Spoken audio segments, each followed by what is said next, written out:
안녕하세요. 뻔뻔한 복덕방입니다. 오늘은 수색 증상 같은 신축 아파트 당첨에 관계없이 미리 대출을 당기는 전략에 대해서 말씀드리도록 하겠습니다.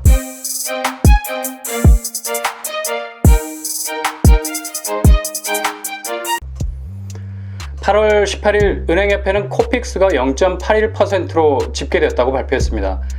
코픽스는 한마디로 시중 8개 은행이 현금을 조달하고 그 조달한 금액에 대해서 이자를 매기는 것이죠.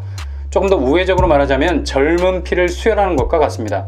기존에 묵혀놓았던 자금에 대해서 금리를 적용하는 것이 아니라 그때그때 조달했던 자금에 대해서 금리를 적용하는 것이죠. 한마디로 적십자에서 버스를 몰고 와서 헌혈 지원자를 받습니다. 대부분 젊은 군인들이나 학생들이 수혈을 많이 하는데 그렇게 수혈받은 젊은 피에 대해서 혈액 등급을 매기죠. 이 혈액이 정말 급할 때 바로 사용할 수 있는 순도가 높은 혈액인지 등급을 매기게 됩니다. 코픽스도 마찬가지입니다. 그러고 보니까 발음도 비슷하네. 코픽스. 대한적십자에서 개발한 혈액 응고제 이름이 아니고요. 시중 금리에 대한 말입니다. 이러한 특징을 가지고 있다 보니까 코픽스는 시중의 이자 변동, 즉 금리 변동에 가장 빠르게 반응을 하는 금리라고 할 수가 있겠습니다. 우리가 대출을 받을 때 대출 한도에 대해서도 궁금해하지만 제일 중요시하는 것 중에 하나가 바로 금리죠. 얼마의 금리로 대출을 받느냐는 향후 이 대출을 내가 얼마나 부담 없이 즐기면서 갚을 수 있을 것인가, 아니면 지옥의 맛을 보면서 갚을 것인가가 결정이 되기 때문에 그렇습니다. 이러한 코픽스는 시중금리에 대한 변동을 아주 발빠르게 흡수하고 있기 때문에 바로 주택담보대출 금리로 정해집니다. 앞으로 집을 마련하고자 하는 사람에게는 굉장히 중요한 금리라고 할 수 있겠습니다. 근데 이러한 코픽스가 0.81%로 떨어졌다는 사실입니다. 이것은 무엇을 뜻합니까? 바로 대출금리의 하락을 의미하는 것이죠. 지난달 0.89%에서 더 떨어진 수치를 보였어요. 이유는 기준금리가 떨어졌기 때문입니다. 기준금리란 한국은행에서 정하는 모든 금리에 반영되는 시금석과 같은 금리를 말합니다. 밤에 노원구에서 본다는 강남구에서도 볼 수 있습니다. 강남구에서 본다는 강동구에서도 볼 수 있습니다. 기준금리라는 것이 이런 역할을 하죠. 시중 모든 은행이 어디에서나 똑같이 적용해야 할 기준이 되는 금리, 이것이 바로 기준금리입니다. 한국은행이 5월에 0.5%로 기준금리를 낮췄습니다. 이러한 여파가 이제 서서히 그 영향을 미치고 있는 것이죠. 기준금리 낮죠. 시중에는 현금이 넘쳐나고 있죠. 그러니 은행이 대출을 위한 현금 동원이 그 어느 때보다 더 쉬워진 것입니다. 이러한 이유 때문에 당연 주택담보대출의 기준이 되는 코픽스 금리가 내려갈 수밖에 없는 겁니다. 수색 증상 같은 신축 아파트를 분양받기 위해 준비하고 있는 실수요자들에게는 더할 나위 없는 호재가 될 수 있는 대목입니다. 더 나아가 이미 주택담보대출을 실행하신 분들도 호재입니다. 왜냐하면 대출금리가 떨어지니까 갚아야 할 이자의 부담이 적어지게 되는 것이죠. 고정금리로 이자를 갚는 분들이야 별 상관이 없겠지만 변동금리로 이자를 갚는 분들은 이러한 이자 변동에 민감할 수밖에 없는 겁니다. 얼레에 걸린 연과 똑같다고 할 수 있겠죠? 얼레에 감긴 실은 이자와도 같습니다. 실의 움직임에 따라 연이 추락할 수도 상승할 수도 있는 것처럼 이자의 움직임에 따라 대출 상황은 추락과 상승을 반복할 수 있다는 얘기입니다. 근데 지금의 분위기는 상승 분위기입니다. 원래 변동금리라는 것이 불리할 수밖에 없는 이자 상환 방법이지 않습니까? 대체적으로 금리라는 것이 대출받은 사람에게 유리하게 작용된 적이 거의 없습니다. 그래서 변동금리 대출은 늘 이자가 늘어나는 역할을 톡톡히 해왔어요. 그러나 지금 상황은 오히려 변동금리 대출을 받는 분들이 굉장히 유리해졌습니다. 주택담보대출금리가 2.03에서 4% 수준이었어요. 근데 코픽스가 계속해서 하락한다는 가정하에 주택담보대출금리는 1%대까지 내려갈 수 있다는 전망을 해볼 수가 있습니다. 왜냐하면 코픽스 금리가 0%대까지 내려갔기 때문에 그래요. 기존 대출자들 뿐만 아니라 서울의 신축 아파트 분양을 받기 위해 준비하는 분들에게도 호재일 수 있습니다. 앞으로 받게 될 주택담보대출의 금리가 낮아질 수 있기 때문이죠. 서울에서는 9억 원 이하에 대해서 중도금 대출 LTV 40%를 실행하고 있습니다. 중도금 4회차까지 납부할 수 있는 금액이죠. 그렇다면 나머지 중도금과 잔금은 덜컥 그 다음 단계에 대한 압박이 느껴지게 됩니다. 근데 주택담보대출만 바라봐서는 답이 안 나옵니다. 그렇다면 시중은행에서 조금 더 대출을 끌어오기 위한 방법은 뭘까요? 바로 신용대출입니다. 이 말이 떠오르면 대부분 모든 사람들의 마음이 덜컥 내려앉습니다. 왜냐하면 기존 신용대출은 금리가 주택담보대출과는 차원이 다르게 높았거든요. 괜히 신용대출을 받았다가는 눈덩이 같이 커진 대출 규모로 주택구입은커녕 그 전에 신용불량자로 몰릴 수 있다는 공포감도 생기게 됩니다.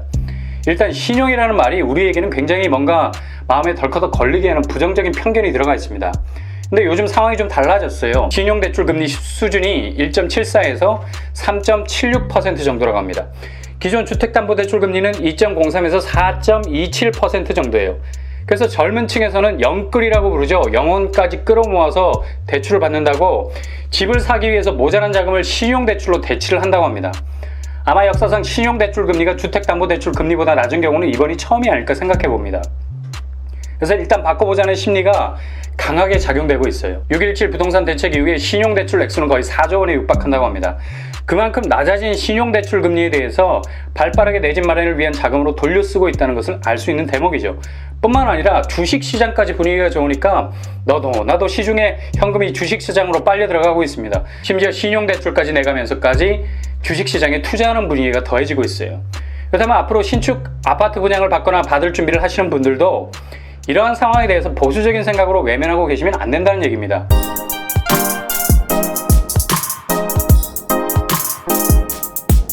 아무도 물 들어올 때 노젓 는다고 이렇게 신용대출액이 급증하게 되면 금융당국도 가만히 있지 않을 겁니다. 그렇게 대출받은 금액이 주택시장으로 흘러들어가서 주택시장의 안정을 흐릴 가능성이 있다고 판단이 되면 즉각적인 조치가 취해질 가능성도 있어요. 그러니 신규 주택 구입을 계획하면서 중도금, 잔금을 걱정하고 계신 분들이라면 지금 수중에 내가 들고 있는 현금의 테두리 안에서만 생각하지 마시라는 얘기입니다.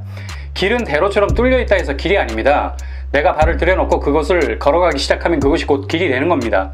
산을 오를 때 수많은 사람들이 오르내린 탓에 정말 대로처럼 난 산길이 있어요. 반면에 낙엽에 덮여 있어서 길인지 아닌지 정말 다람쥐 한 마리가 지나다닐 정도의 흐릿한 길을 볼 수가 있습니다. 소수의 사람들이 질러가기 위해서 오른 노루길 같은 곳이죠.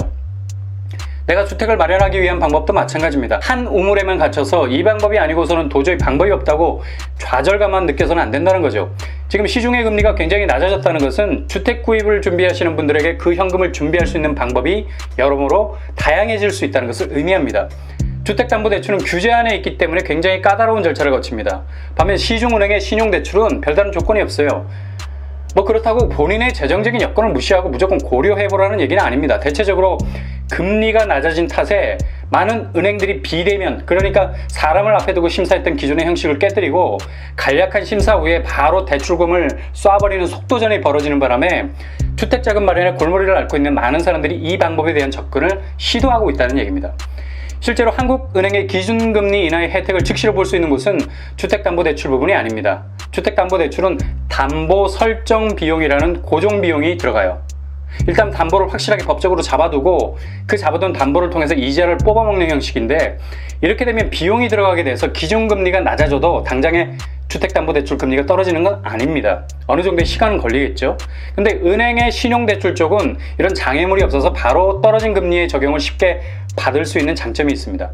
이렇게 금리가 떨어지니 시중은행은 예대마진이라고 해서 예금대출 영업으로 인한 이익을 얻어야 하는데 이게 덜커덕 걸려버리니까 고심이 커지는 거죠.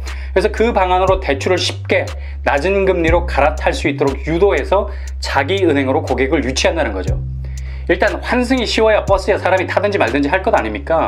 버스가 빈 상태로 다니면 무슨 수익을 낼 수 있겠어요?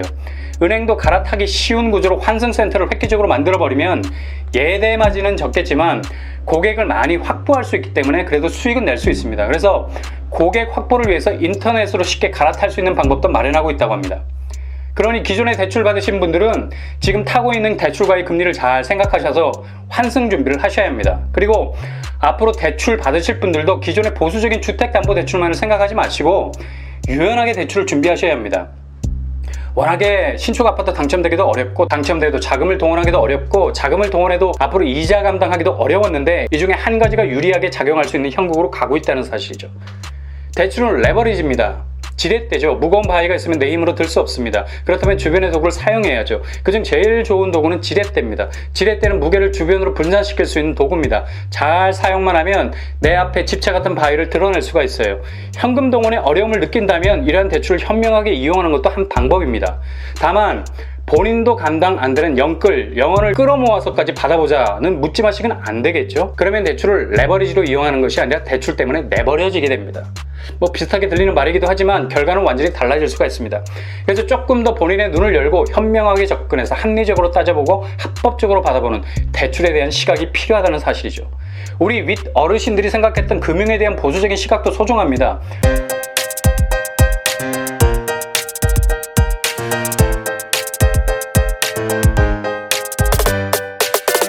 과감한 것이 아니라 무모하게 돈을 끌어다 쓰게 되면 그 무모함이 집안에 망조를 들이게 된다고 입에 침이 마르도록 말씀하셨어요. 맞는 말입니다.